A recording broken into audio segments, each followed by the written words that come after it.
ఎంతో మందిని ఒప్పించా, వీడిని కూడా ఒప్పిస్తా.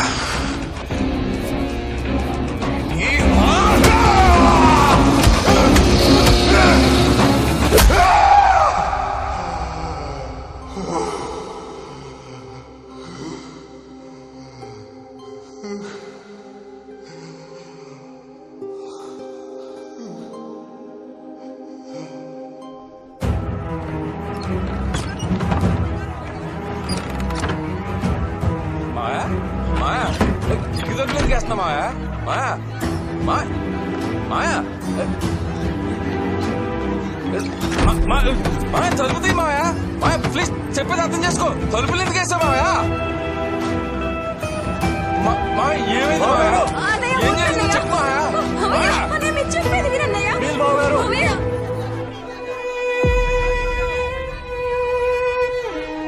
ఏం జరిగింది మాయా?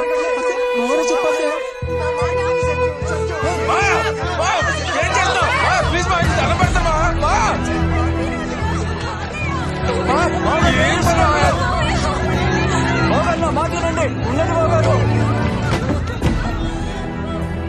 నా కొడుకు నిర్దోషి.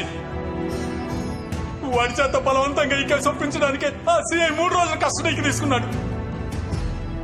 నిజం ఎవరు గుర్తించటం లేదు. పోలీసులు నా కొడుకును వదిలేసే వరకు నేను నా భార్య ఈ ఇంట్లోనే ఆమరణ నిరాహార దీక్ష కూర్చుంటున్నా. ఎవరైనా తలుపులు పగలగొట్టుకుని లోపలికి రావాలని చూశారా? తగలబెట్టుకొని చచ్చిపోతాం. నా కొడుకు మళ్ళీ తిరిగి ఇంటికి వచ్చినప్పుడే ఆ తలుపులు తెరుచుకుంటాయి. రాలేదో తలుపు తీయండి మాయా. మీకు ఏదన్నా అయితే ఆడు ఏమైపోతాడు ఆలోచించండి. తలుపు తీసొచ్చు, మేమందరం ఉన్నాం కదా నీకు. రమ్మా, నా మాట విను. పిల్లాడికేం కాదు. నా కొడుకు నిర్దోషిగా బయటికి రావాలి. ఆ సిఐ చట్టం ముందు దోషిగా నిలబడాలి. ఇదే జరగాలి. ఇదే జరగాలి. నా కొడుకు బయటికి రావాలి. నా కొడుకు బయటికి రావాలి.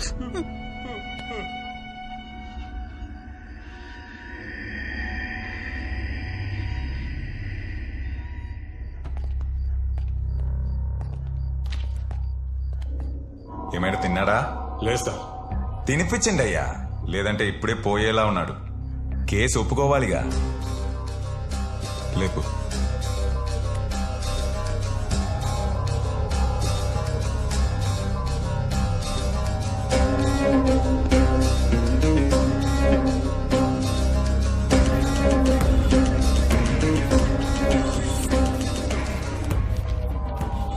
నువ్వే మర్డర్ చేసినట్లు ఒప్పుకున్నానని ఈ స్టేట్మెంట్లో సంతకం పెట్టరా.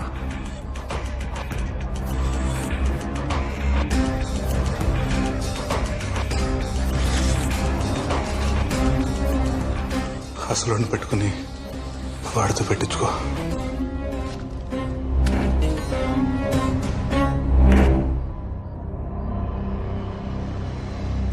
రెడీ.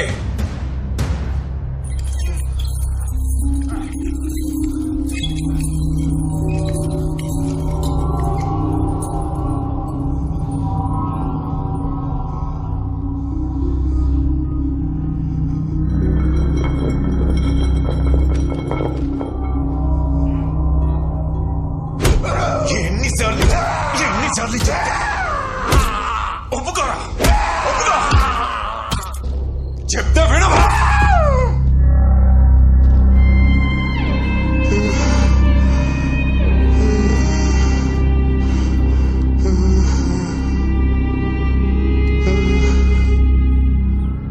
నిన్న రాత్రి నుంచి ఆమరణ నిరాహార దీక్ష కూర్చున్న అతని తల్లిదండ్రులకి సపోర్ట్ గా కాలనీ వాళ్ళు అలాగే ఫ్రెండ్స్ ఈ దీక్షలో పాల్గొంటున్నారు.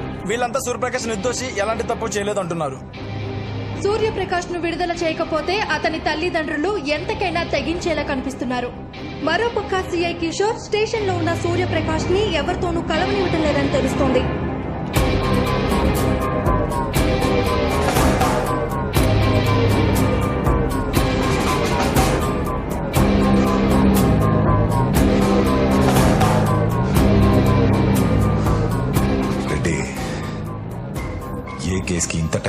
వెంకయ్య, వాడిని నీట్గా రెడీ చేయి. రేపు పొద్దున వాడితో పని ఉంది.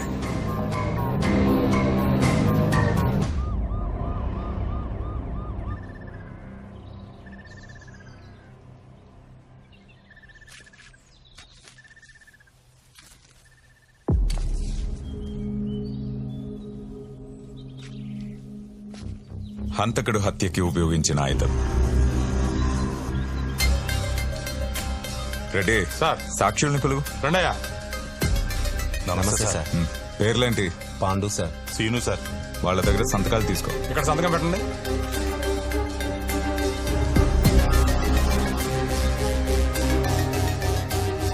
హత్య చేసినప్పుడు హంతకుడు వేసుకున్న షర్ట్.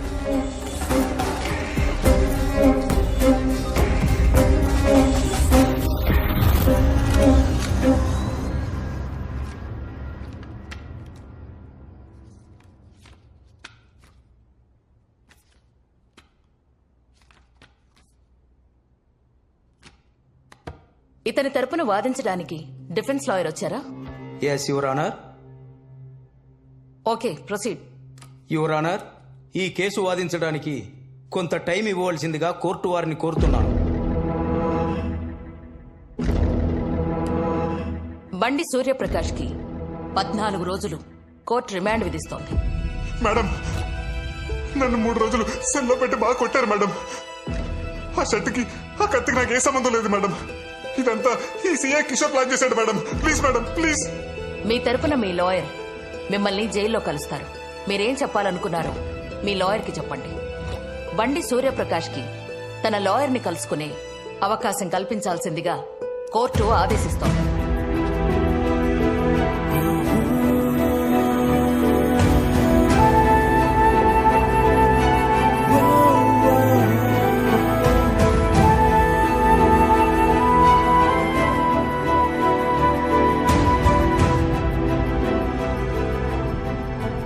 కోర్టు నాకు ఇచ్చిన లీగల్ ఎయిడ్ సర్వీస్ కూడా మేనేజ్ చేసి 14 days రిమాండ్ పడేలా చేశారు.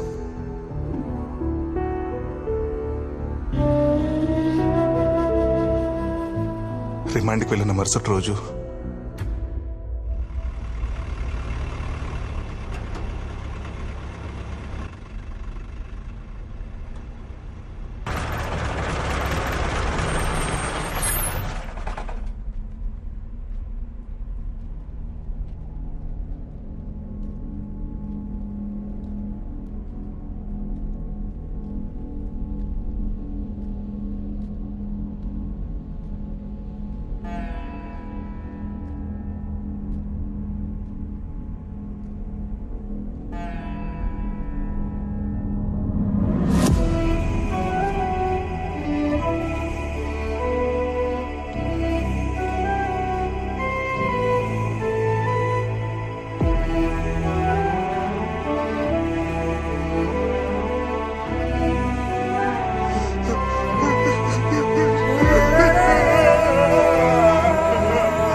ఒరే నాన్న, మనకెందుకురా ఏసీ?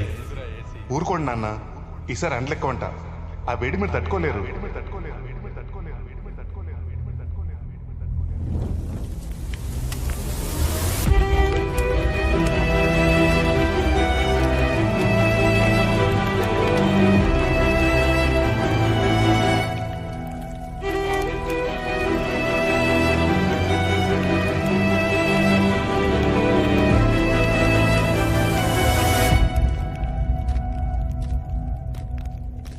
తప్పలేదురా.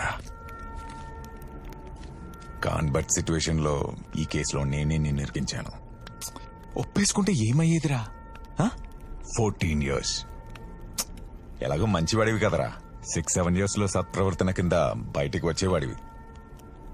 కానీ మీ అమ్మ అయ్యా కాంప్లికేట్ చేశారా. అందుకే కామ్గా సిగరెట్ వెలిగించుకొని అగ్గిపుల్ల మాత్రం వాళ్ళ మీదకి విసిరేశాను.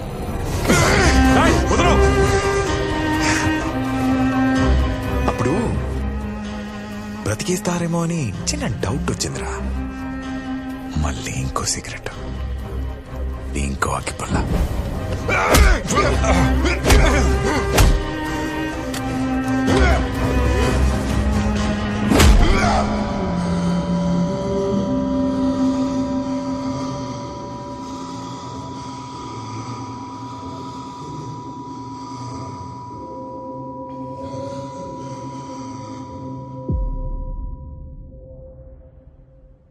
చంపేశారు భయ్యా.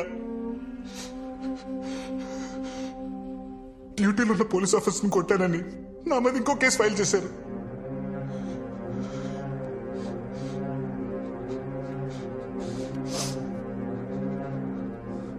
మరి ఈ విషయం కోర్టుకు చెప్పాల్సింది కదా భయ్యా. వాడే చంపాడని ప్రూవ్ చేయాలంటే నేను కోర్టుకు వెళ్ళాలి. అదే వాడినే చంపాలంటే ఈ జైలు దాటితే చాలనిపించింది.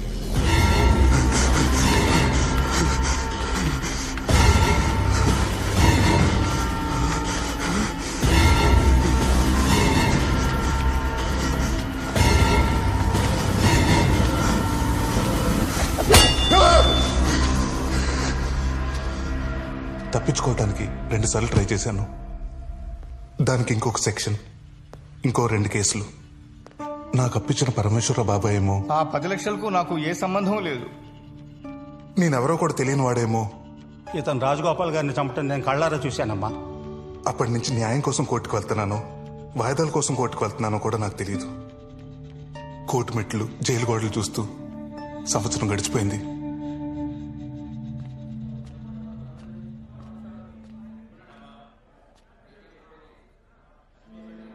నేను కలవడానికి మీనాక్షి వాళ్ళ నాన్నగారు వచ్చారు. రండి అంకుల్.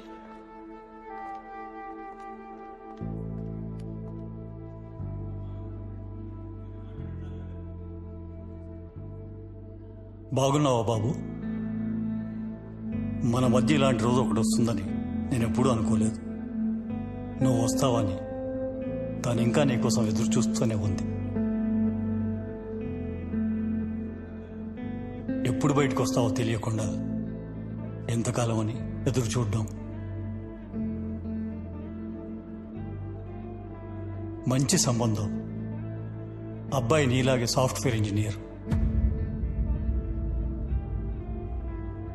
మీ విషయం తెలిసి కూడా పెళ్లి చేసుకుంటా అన్నాడు.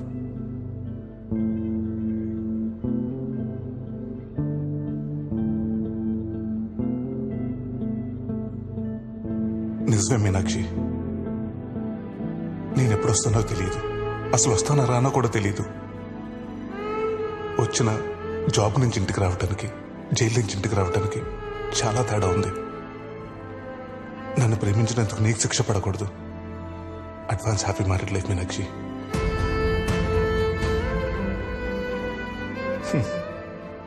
నువ్వు అనేదాను కదా, పిల్లలు చెప్పడానికి ఒక కథ ఉండాలని. అవును, ఇప్పుడు అది నీకుంది.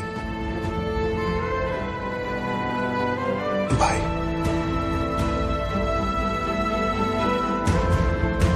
ఉంటాం బాబు.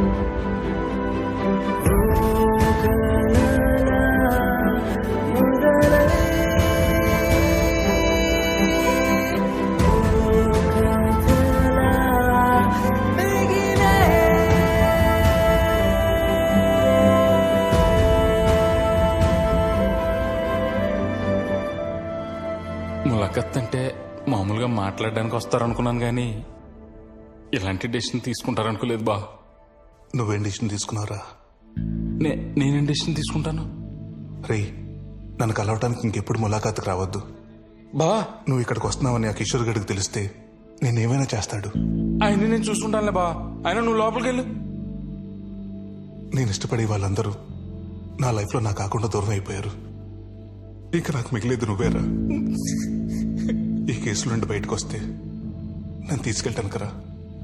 ఇక్కడే పోతే నా శవం తీసుకెళ్ళటానికి రా. రే నన్ను రావద్దానికి రా.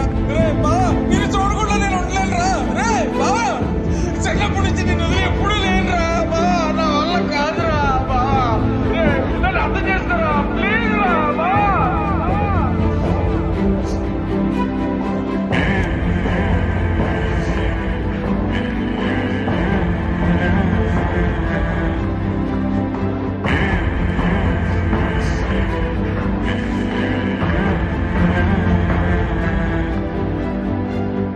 అప్పటికెళ్ళి సంతోష్ మిమ్మల్ని కలవనికి రాలేదా?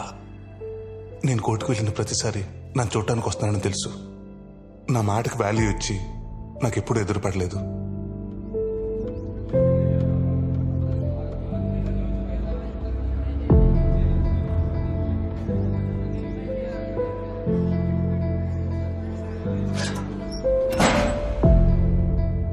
ఆ తర్వాత మీడియా నా గురించి రాయటం మానేసి, జనాలు నా గురించి మాట్లాడుకోవడం మానేసి, న్యాయం నన్ను పలకరించడం మానేసి 5 ఏళ్ళైంది.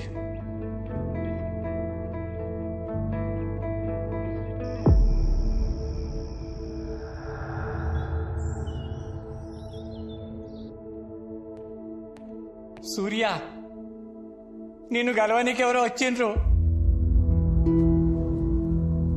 ఏంది ఆలోచిస్తున్నావు? నిన్నెవ్వరు గలవక 4 ఏళ్ళాయి. పోయి కలవరాదు.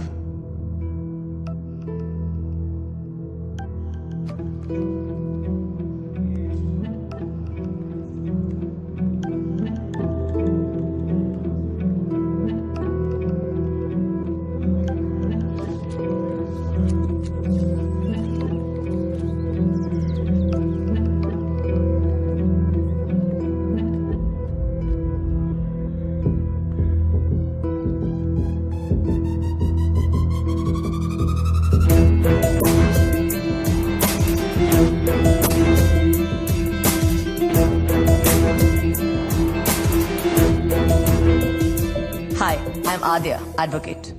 ఒక 6 months నుంచి మీ కేసు స్టడీ చేస్తున్నాను. మీ బెయిల్ గురించి మాట్లాడడానికి వచ్చాను. ఎక్స్క్యూజ్ మీ, ఎప్పుడు బయటకు వెళ్తానని 5 ఏళ్ళుగా ఓపిక్గా వెయిట్ చేస్తున్నావు.